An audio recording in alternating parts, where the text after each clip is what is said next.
And thanks for joining us. Here's what I have at the top of the stack. The TSA has issued so many security badges that there are over 16,000 people with them just at Washington Dulles Airport. Around 4 million people have top secret clearances in our military. Ed Snowden was one of them over at NSA. Add in all the people in law enforcement who have supposedly gone through background checks, and it's become a huge industry. But is it worth it? And is it working?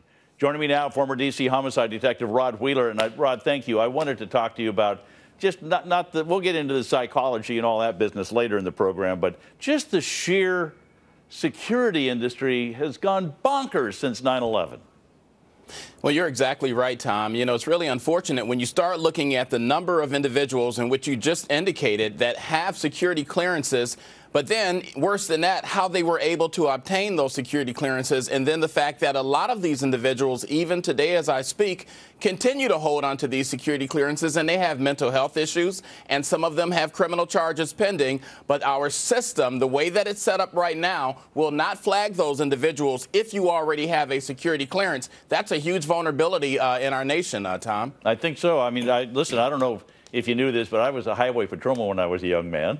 And before I could be hired to wear a badge and a gun, I mean, you went through it. They talked to everybody that I'd ever knew, my teachers, my neighbors, my relatives. I mean, it was amazing. They can't possibly do that kind of background check when you've got 2 million people with top secret clearances, or 4 million people with top secret clearances, let alone the TSA. And I go, it just makes holes in the security system by being so big.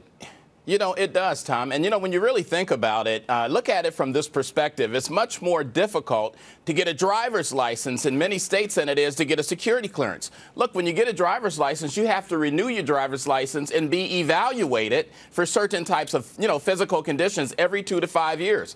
A security clearance typically lasts 5 years on its face. So you can actually get a security clearance and then in 2 years get into trouble. Nobody will even know that if you have a security clearance. So right now, Tom, our nation, a lot of companies and the government rely on two things real quickly. They rely on blind luck that they'll come across somebody that may be potentially violent. And then, two, they rely on the actual contractor being honest and upfront with them. And as you and I both know, that doesn't always happen. So we got some major holes in the system that our government, we need to really fix and take a look at. All right, I've got to ask you a personal question here, because you retired from being a homicide detective with the Metropolitan Police Department. You're in the security consulting business now. How many of your clients are looking for theater? Just make it look good, Rod. Just make everybody think we're tight as a drum here. Well, you know, in all fairness, I can say that a lot of companies, a lot of private companies and contractors, they do a pretty good job in terms of being honest and upfront. But again, as you and I know, the reality is a lot of times when these contractors go after these contracts, whether it's with the government or the military, not all of them are forthright, and we don't have a system of checks and balances to verify the credibility of the response that we're getting from some of the contractors, because their goal is to fulfill the contract. So I think you're definitely on point with what could potentially happen. And again, that's exactly what happened with this guy, Aaron Alexis, Tom. Yeah, I mean, if you go through the layers, so it's the United States Navy where he's working on a Navy base, but Hewlett-Packard supposedly had the contract to take care of the military's computers, but Hewlett-Packard contracted out with a company called The Experts, and then finally this guy, Aaron Alexis, works for The Experts. So it's multiple sub-layers lower that this guy shows up.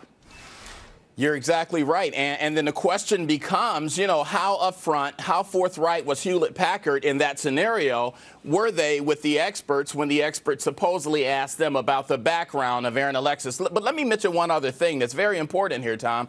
Aaron Alexis, that particular shooter on Monday, you know, he had some history and interaction with the police department up in Rhode Island. Right. He was never criminally charged. Now, here's where the breakdown occurs, and it's actually pretty simple. He was never criminally charged. He thought he was hearing voices. In our systems today, there's no way for anyone, even the military, to know about that interaction with the Rhode Island police that Aaron Alexis had with them. That's where the hole lies right then and there, I think. What happened to the National Crime Information System, NCIC? What happened? That was, I guess, only for convictions. Right. You can get on that list. The only way is you remember being a trooper yourself. You get on that list if you have a conviction, not necessarily an arrest, because of the ways our laws are written. And then the other important point here is that our HIPAA laws, which protects people's medical privacy, is another roadblock. So, again, we have a lot of vulnerabilities here, Tom, that we really need to take a look at. Well, listen, let's pick on our favorite target, the TSA. They're always easy to pick on. But, I mean, there's a million people in airports, just working at the airports with those security badges that let them go behind the scenes. A million. What are the chances of just one of them? Well, it's 1 in a million. Of one of them, we hear stories from time to time about stealing stuff from luggage, and there's always some bad apples in every group. But they've got security clearances, and yet there's a couple bad apples that get through out of that million. Well, you know what? The security clearances, Tom, that the TSA officers have is the same type of security clearance that Aaron Alexis had. It's a low-level clearance. These guys have the same type of clearance. But let's say one of these TSA individuals are affiliated with some terrorist organization. Who's checking on that on a regular basis? So the bottom line here is we need to do more recurrent background checks, I'd say on a yearly basis, on all of these individuals working within our government. But the issue that's going to come up is cost. They won't admit it, but that's the issue that's going to come up. They're going to say it's too costly to do that, so it's better to put the lives of Americans at risk. That's how some people look at this. There's, the fact that there are infiltrators, there are bad guys that try to get work with janitorial companies because they can then get into a business at night when everybody's gone, and there's been history of doing criminal activity there. So I would think what you're pointing out, if I was a terrorist, well, sign me up. I'm going to go, let's get a bunch of people hired in some sort of security job. Sure, and that's the best way, that's the easiest way for people, the bad guys, to infiltrate our critical infrastructures, whether it's a Navy base or whether it's a company, a major company government provider. That's what they do. They get the jobs not only as a contractor, in cleaning or pest control and things like that. They can get any kind of a job to get inside, because here's the problem. Once they're inside, they have access to a lot of our data, a lot of our critical information. And again, that's another one of those holes that we have to plug, and our government needs to do a much better job at looking at that. Lots of Swiss cheese, it starts to sound like. Rod Wheeler, thank you so much. So great to have you on the program. Thank you. Thank you for having me, Tom. Still to come on.